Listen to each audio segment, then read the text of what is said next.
The Higher Ed Marketer podcast is sponsored by the Zemi app, enabling colleges and universities to engage interested students before they even apply. You're listening to The Higher Ed Marketer, a podcast geared towards marketing professionals in higher education. This show will tackle all sorts of questions related to student recruitment, donor relations, marketing trends, new technologies, and so much more. If you're looking for conversations centered around where the industry is going, this podcast is for you. Let's get into the show.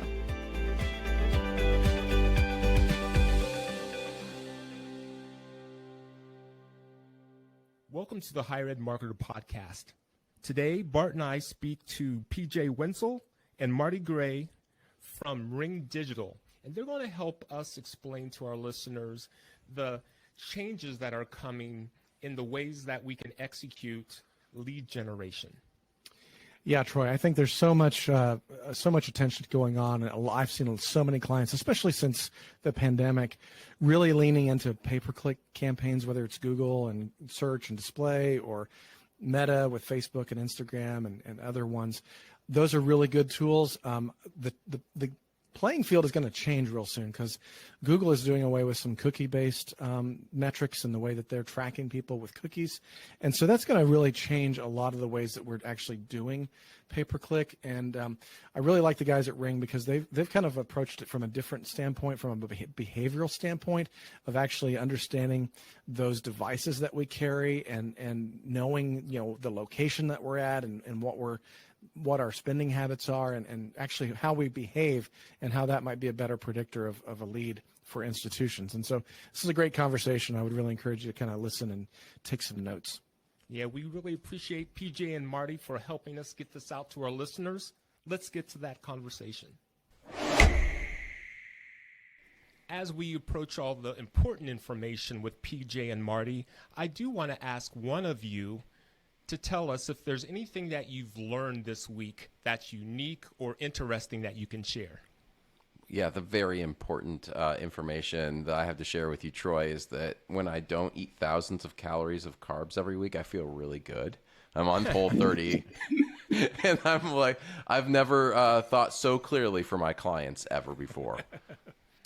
Thank you. I know Whole30 is a big thing for a lot of people, and they've had great success. And by the way, everyone, that was PJ.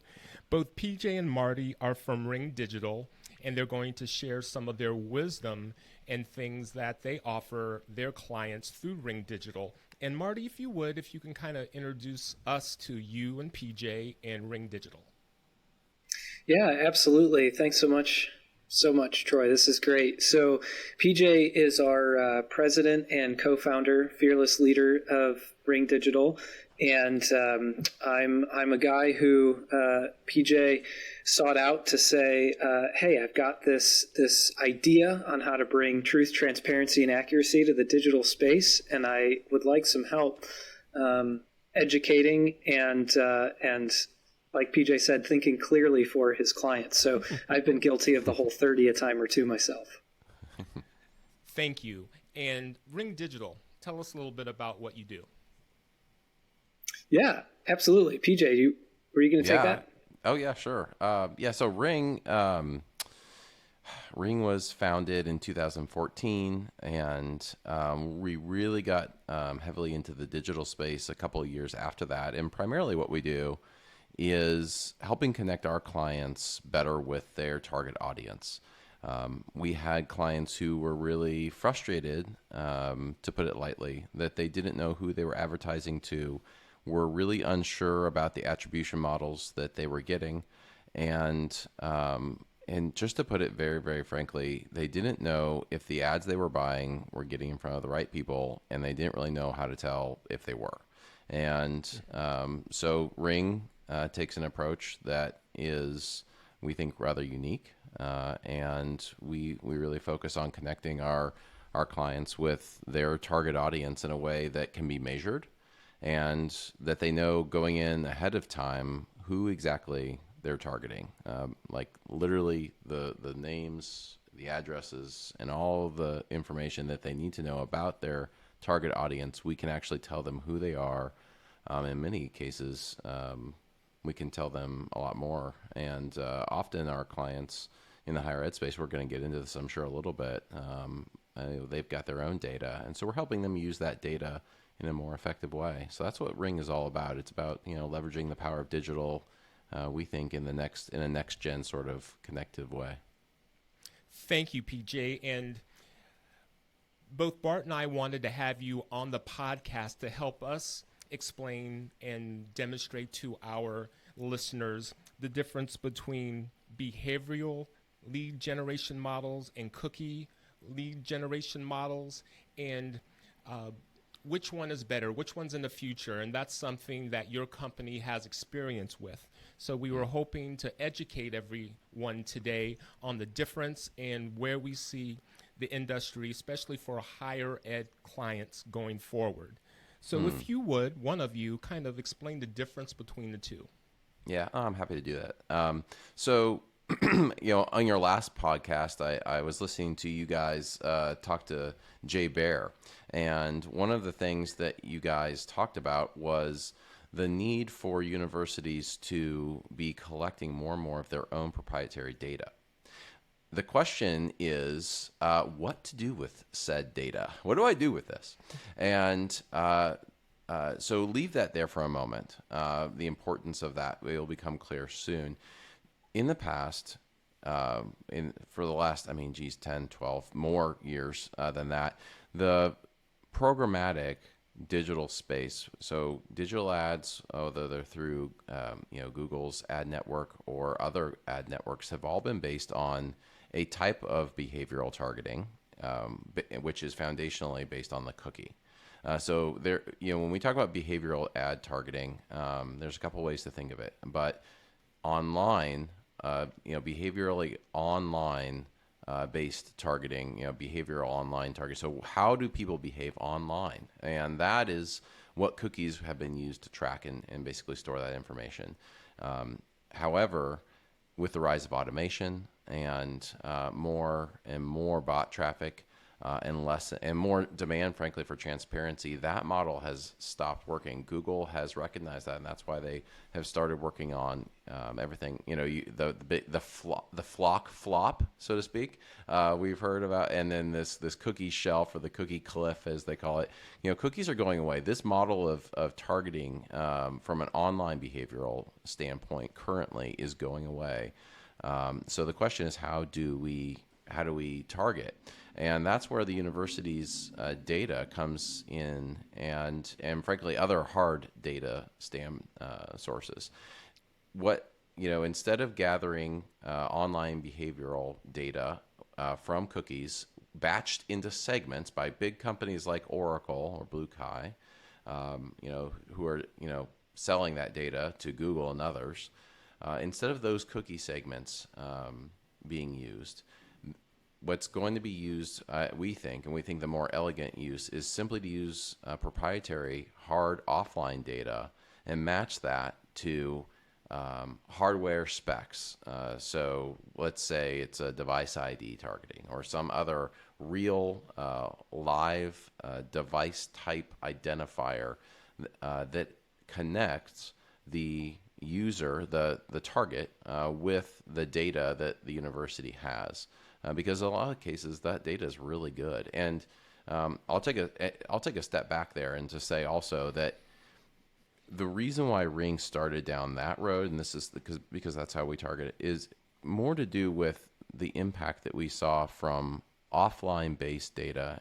And that is to say, and this is not universally true, so don't push me all the way through on this, because online behavioral stuff it's powerful too. But if I go online to Men's Health or to MSNBC or whatever, it doesn't necessarily mean, it doesn't say as much about me as if I were to go into Dick's Sporting Goods and purchase something. So in other words, what we do with our bodies in the physical world and what we do with our money in the world, whether it's online or in the physical world, what we do with our money and our time in the real world has a more significant impact than what website we happen to click onto or scroll down. And because that is true inherently, We need to be able to market to people based on that behavior, that real world behavior, if we really want to have an impact. And so that's where we start from. And so I hope that's a little bit of an answer to what you're getting at. That's really good, PJ. And let me just kind of get my head wrapped around this, because I mean, I don't think I'm atypical. I carry my phone pretty much everywhere I go. My phone is a piece of hardware that, if I recall, it's like got a MAC address or some weird name like that, that is unique only to that phone. And what you're telling me is that my data is connected to that piece of hardware, whether I'm sitting in a parking lot or I just drove through campus and I'm with my kids on vacation and we decided to swing over and just kind of do a quick walk through campus, but nobody knows that we're there. You can identify that because I'm part of your database, or maybe you bought a name and you can say, okay, this address, my home address, and my home address is connected to these pieces of hardware. All of a sudden now, Bingo. You can start to understand my behavior based on my hardware. But not only that, but another thing you said was that my spending. So the fact that I'm spending everything with my Visa or my MasterCard, I can also, that's Right. another piece of hardware, if you will, that can be tracked, and that behavior shows up. Is that correct? Yep. And yeah, that's right. So the things that we do in the real world have been sold to companies like Visa, Amex, all the banks, all the travel websites, all of these folks. We have long since made the trade off that we are okay with people selling our data as long as we get a really good service. And often it's a free service. I mean, that's the entire backbone of Facebook, right? So, that theory. But we've had that theory working in operation in our society for decades now. And that's how the banks and credit card companies make money. And in another way. So that data is it's always been available. The direct mail companies have had it, and many other people have had it, but it's not been utilized very well by digital marketers. And frankly, it's the location-based services that you're talking about, that's part of the key. And so it's not even just the MAC ID. I mean, people don't realize there are many identifiers on your phone, and when you travel somewhere, the location, there is going to be an app that allows for tracking of your location, and that app will provide that, and it will be in the bid stream, and that stuff will be pulled down. And yeah, that's super creepy. But I'll just say this: people, on one hand, they want their privacy, and that's a good thing. But on the other hand, they want ads that are pertinent to them. They don't want ads that are superfluous. I love getting an ad, for instance, that is going to show me a new, gadget or something that I might be interested in. I want ads that are targeted for me. I don't, and that's why I think it's going to be extraordinarily important, for our clients and for others to realize the power of that offline data. And it's just connecting everything in a different way. So all this data has always been available, and it's getting better and better. But it's a matter of connecting it in a new way, if that makes sense. We talk a lot about it on the show. Schools are really struggling today to make the same ad spend work. CPMs are up 89% year over year on Facebook and Instagram. Our college clients are no longer looking for rented audiences. They're looking for an own community where they can engage students even before they apply. This is why Zemi has become so crucial for our clients. With over 1 million students, close to 10,000 five-star ratings, consistently ranked as one of the top social apps, and recently, one of Apple's hot apps of the week, there simply isn't anything out there like it, and we have seen it all. Zemi not only provides the best space for student engagement, but the most unique and actionable data for their 160 college and university partners. We know firsthand from our clients that Zemi is a must-have strategy for Gen Z. Check them out now at colleges.zemi.com. That's colleges.zeemee.com. And yes, tell them Bart and Troy sent you. Yeah, that does. And so that really starts to open up a whole lot of different things, because I mean, I guess I'm curious too, that like your example of going to Men's Health versus, walking into Dick's Sporting Goods and buying something. I have to guess that there's some inaccuracies in the data. that we're relying on from this cookie, or, I've got a ton of clients that, are ponying up, couple, $500,000 a month to do, Facebook ads or Google ads. And, I've seen it work very well with bigger budgets, but, at smaller budgets, it almost feels like, you're going to Vegas and just doing a little bit of a crapshoot.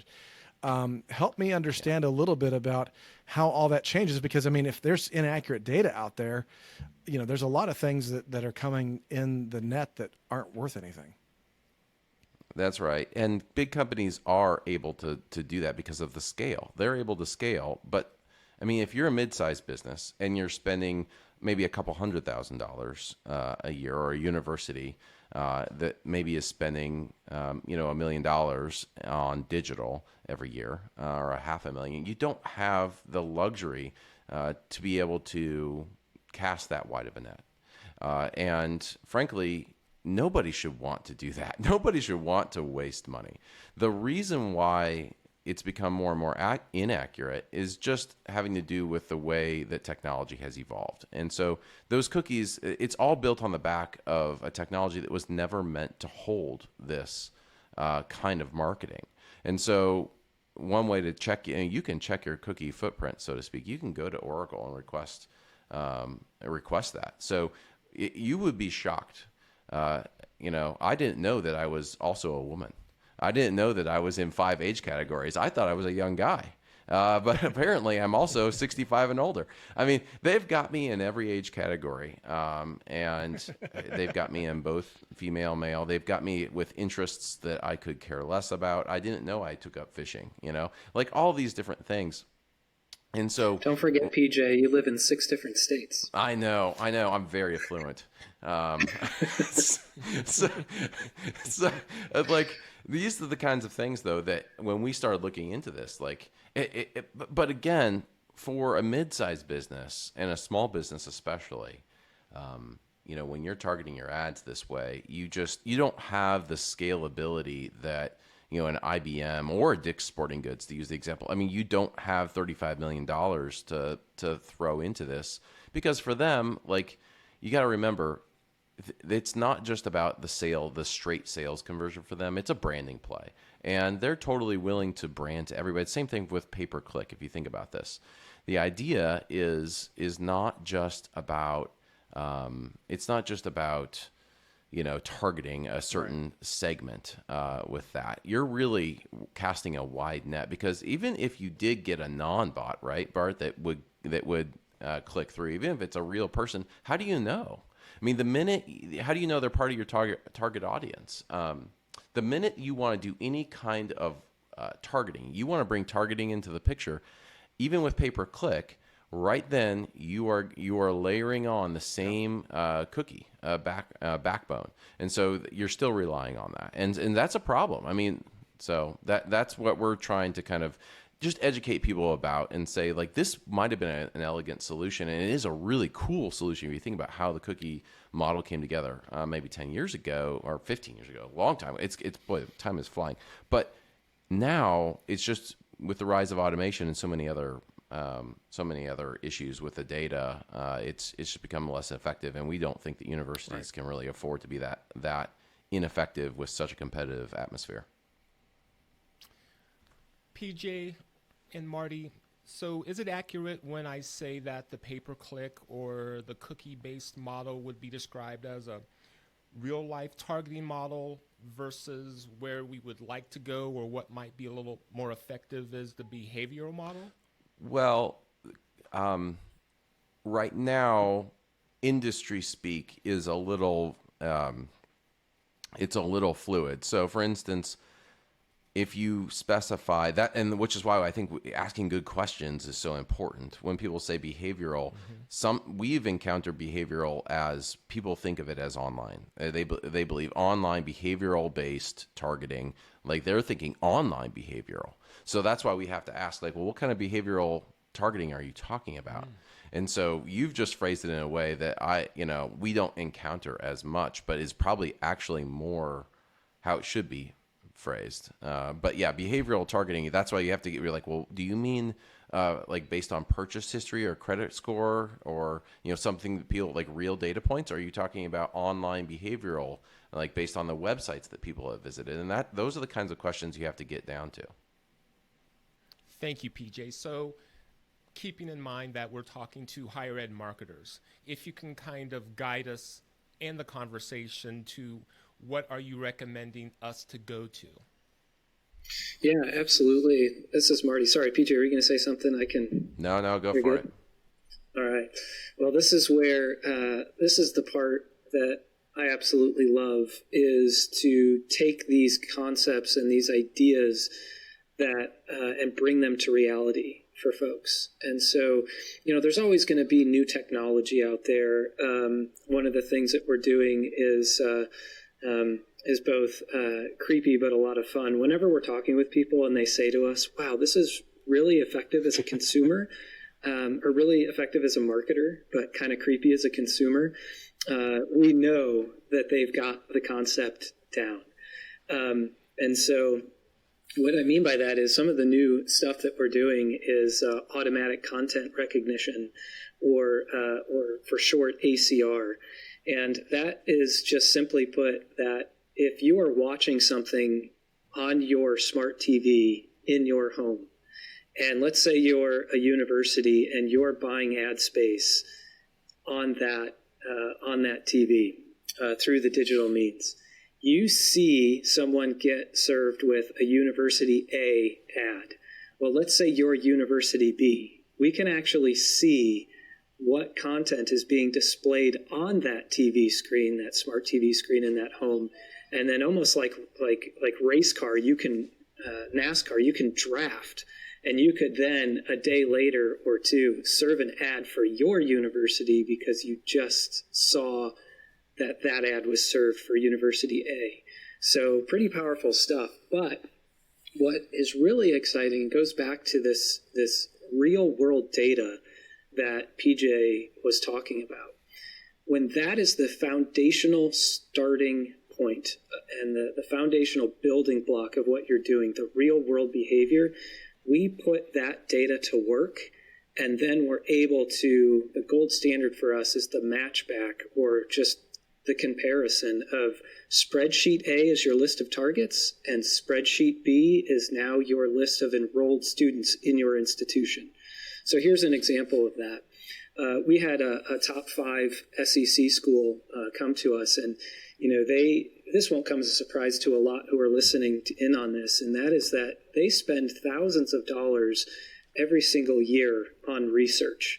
And that research is, who are my underserved markets? Who are the people that we need to be reaching out to? How do we get, and then naturally you're left with those questions, how do we get in front of those people? So this school specifically, as we were talking with them, they came across an underserved universe, as we like to call them, of students, which was low-income gap schools for Pell Grants. And so what they had was a list of 20,000 people that were on their Pell Grant list, target list. And so what we did was, along with their direct mail, along with their search engine optimization, their pay-per-click, their billboards, TV, radio, we injected this into the sum of all of their marketing parts. And so what we did was bring to the attention of these first-generation students who thought that they may not be able to attend the university, that there was a spot for them. And in fact, the university wanted them to come to them specifically. So what we ended up doing was taking that same list and serving digital display and non-skippable pre-roll video ads in browsers and apps directly into the devices within those same households that were on that literal Excel spreadsheet list. And then we narrowed that down to 3,500 students who raised their hand and filled out an application. So we narrowed down 20,000 applicants or possible applicants to 3,500 students. And here's what we then found is we then took that list of 3,500 students and started targeting them with different messaging. Now that you have interest, your real world behavior is I'm interested in your university. And now we're going to continue to tweak that message and narrow it down and get to you specifically. So at the end of the campaign, when we compared the two spreadsheets, it was who did we target? Because we predetermined that and we know that. Just like direct mail, we love to say all the time, this is like direct mail only for digital. And so what we do is we found that of the 3,500 students that enrolled, 3,000 we targeted, little over 3,000 we targeted, and as a control group, we left off a little over 400 to target with only their direct mail and other means, but we left digital out. For those folks that received the injection of our digital marketing, 51% of those 3,000 students are now enrolled in the institution, compared to only 25% of students are enrolled who did not receive our digital marketing. So the conversion on that lift yield is, as you know, this is on the mind of every admissions and enrollment person in any institution. How do I lift the number of applicants, and then how do I yield or keep the most amount of those possible as they move through their enrollment matriculation process? So, 51% to 25%, having a 26% lift or a 2.26x increase in their conversion is staggering, especially when we know that these universities needs to be so careful with their dollars. And a lot of times, these are public dollars, and you need to be able to account for every dollar, every dime, every penny that's spent on these campaigns. So let me just kind of tease that out a little bit, Marty, because you're talking about some large SEC school and university type schools. I know for a fact that just about every school, when you start even looking at schools that are 1,000 and above matriculation of student population, there everybody does student search, and people have been doing student search for decades. Where, it used to be the fact that you'd go and buy the ACT test registration list or the SAT test registration list. And you can still do that. There's other places out there now that are offering similar lists that you can purchase, whether it's niche or there's a ton of them. But the point is that, people are investing anywhere between, I don't know how much money, but they're buying 50,000 names or 100,000 names, seniors, juniors, sophomores, and they're typically going through a traditional, we're going to send them email, we're going to send them text, we're going to send them postcards, we're going to try to generate some leads out of that. But what I hear you saying is that if I have a list and I have an address, that is my key to be able to then start to inject this digital elements that you're talking about. So rather than relying on hoping that my prospective student is going to open their email or hoping that they're going to look at the direct mail, which is effective, you're telling me that I can also upload these lists to a tool like what you guys do, and then start injecting ads into the household as part of that campaign. 100%. Yes. And that's going to get the quickest return, because that's the lift, yield, nurture part of this. So you're 100% spot on. And then PJ mentioned the data aspect of this is, a lot of institutions that we're talking with, both large and smaller institutions, a lot of folks, it used to be a requirement to have your ACT and SAT score, so they would buy those lists specifically. Well, a lot of institutions have dropped that because they see it as a barrier to entry for the student. And so because, all this data that PJ was mentioning, we have, this goes back to the creepy part, like there's up to 1,000 different data points in our dictionaries of identifiers of who people are: household income, credit score, what type of gas do you put in your car? I should probably stop before people get so creeped out that they click end on this thing. It's so we can really do both. The quickest return, however, that higher education is going to receive through a partnership in doing something like this is through their lift yield lists, because we all know this, right? It's easier to have a conversation with someone, or to start a conversation or continue with someone who's interested, versus someone who is off the radar, may not know you or trust the institution or the brand just yet. And so to your point, we have smaller university relationships where they've purchased 90,000 plus names, and they're excited to put that data to work. And you can bifurcate those lists. You can sparse them out and say, to the sophomores that we want to start having a conversation with, let's send them drip campaigns of less frequent contact, but we're still getting in front of them. And then the juniors, you intensify that a little bit, and the seniors, you really ramp that up. And so you can do both. So to answer your question, you really can do both with the nurturing and also the prospecting. But the nurture is absolutely where you're going to have the quickest return, because folks are already interested in having a conversation. There's an interesting thing that happens too in the digital marketing world when it comes to lists. To clarify, it's not that traditional digital agencies haven't been able to take lists and use lists before. But there is, so if you were to talk to an agency, can you take this SAT list? Can you take this intenders list? Can you take this lift yield list? They'll say yes. But it's, what do you do with that list?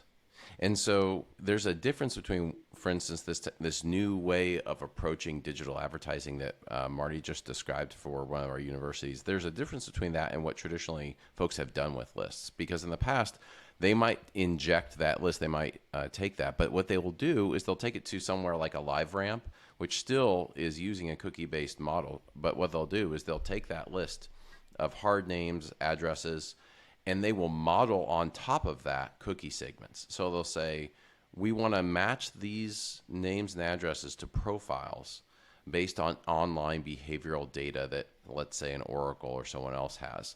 So what you're doing is you're taking really good data and you're adding a level of uncertainty and really, at this point in the game, bad targeting, Right. You remember Caddyshack, bad caddying? Like you're adding some bad caddying into it.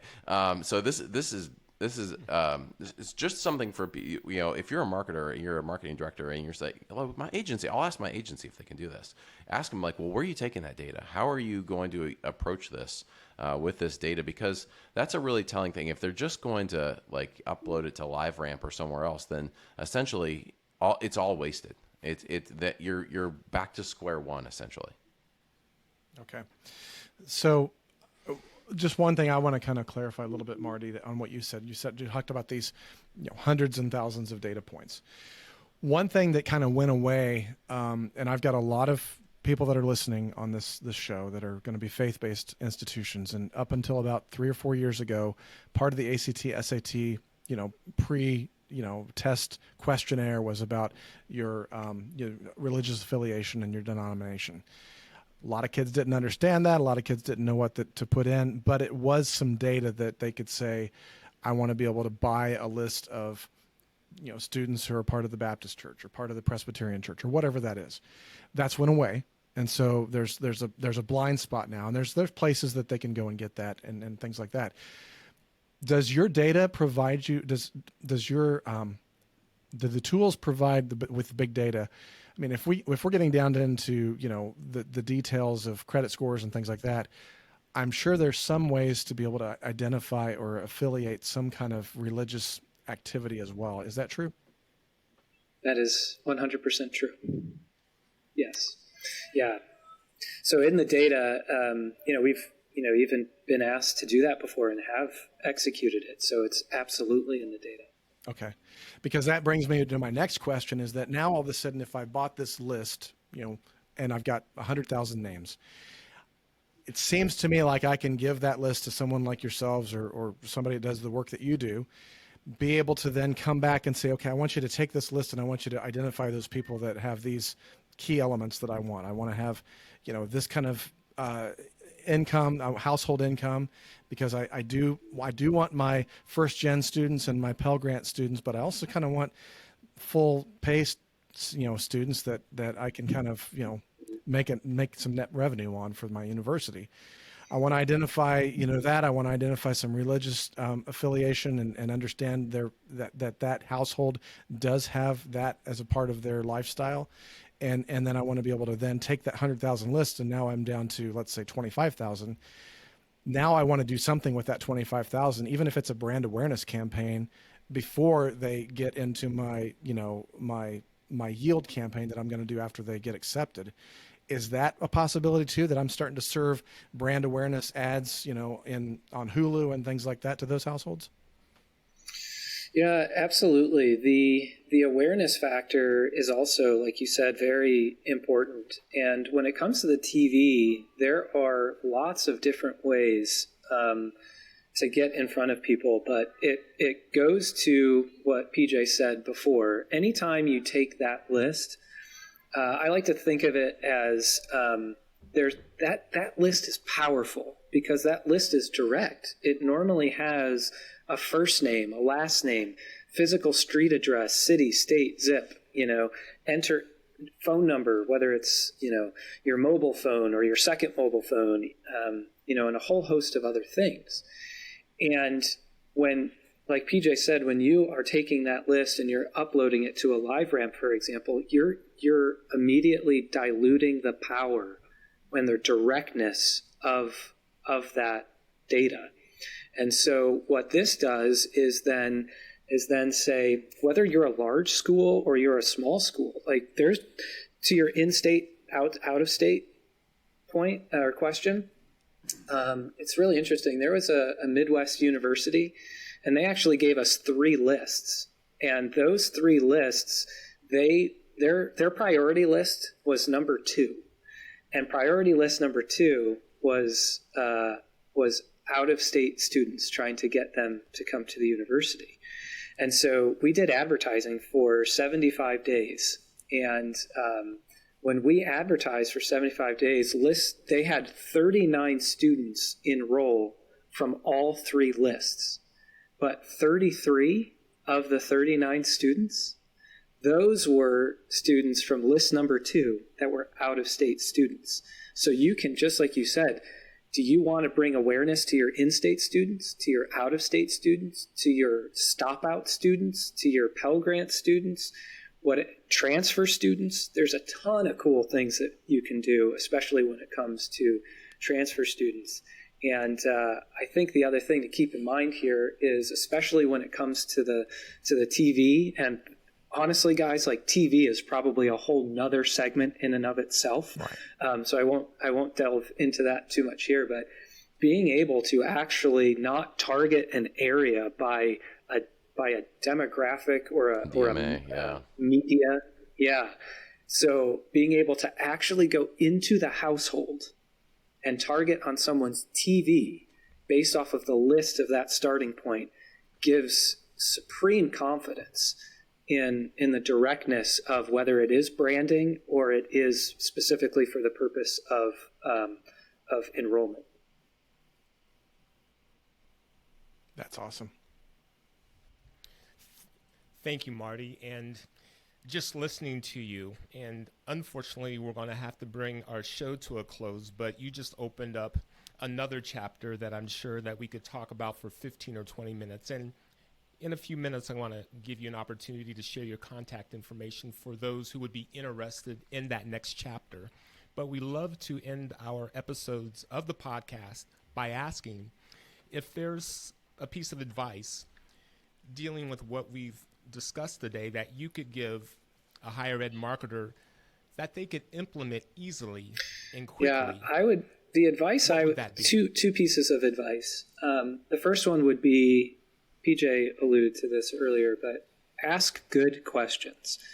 When you turn over a list, whether you're turning, so if it's your list, what are you doing with that list? What are you doing with that data? How are you using that list and data? If it's not your list or it's not your data, and you are using it? Do you own it? Are you leasing it? Like, what is happening when you hand over any of your information, or when you do so-called buy something from another organization in terms of data? Do you own it, and those kinds of things? But ask good questions. And you know, most of the folks that we come up against is probably the wrong phrasing, but a lot of the folks, like, they're open to describing what they do and how they do it. So have that conversation, and look for ways that you can fill gaps. As far as the advice that I would give, when it comes to all of the lists that people have in any institution, their low-hanging fruit, so to speak, is going to be their lift yield list. Those who know the university, have some trust in the institution, those are the people, especially because there are fewer students and therefore more institutions going after those fewer students. Injecting this into a lift yield campaign, that would be my advice, is how they can use this to instantly see the return to help set their enrollment in motion in a predictable and demonstrable way.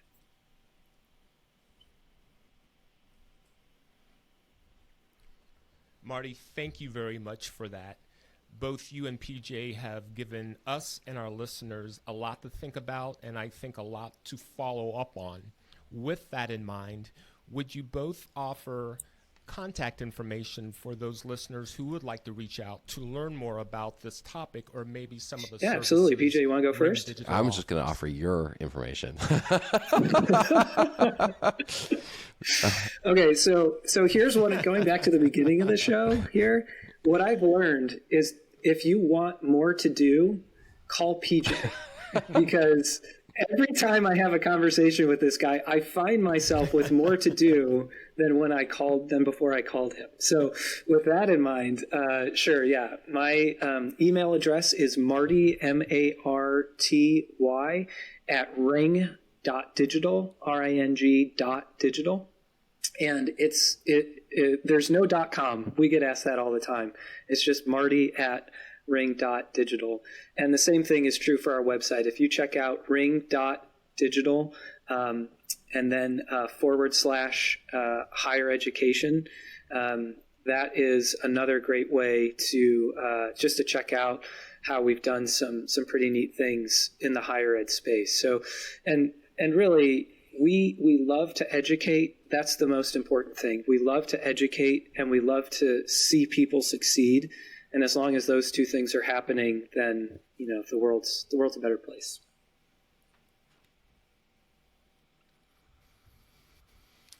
Thank you, Marty.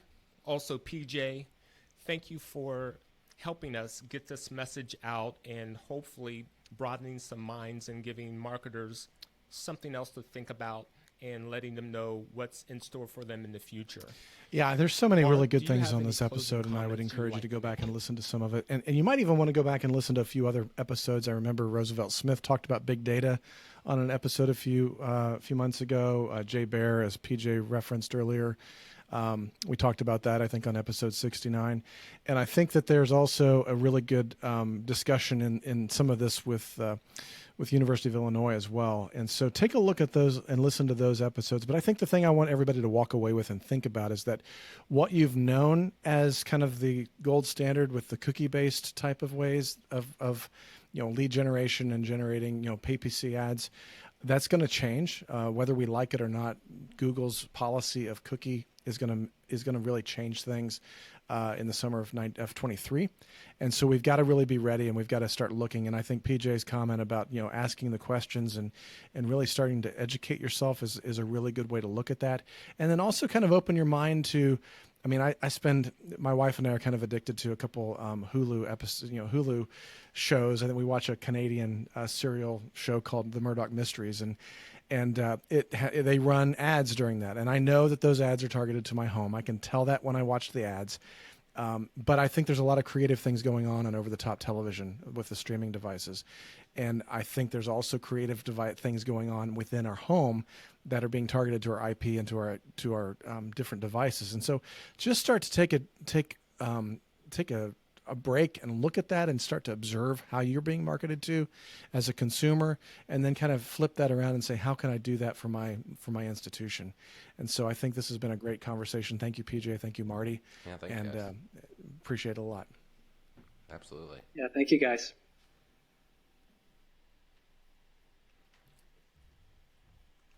The Higher Ed Marketer podcast is sponsored by Kaler Solutions, an education marketing and branding agency, and by ThinkPack.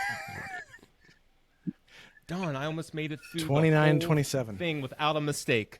What's the timestamp, Bart? Thank you. I'm going to start that again.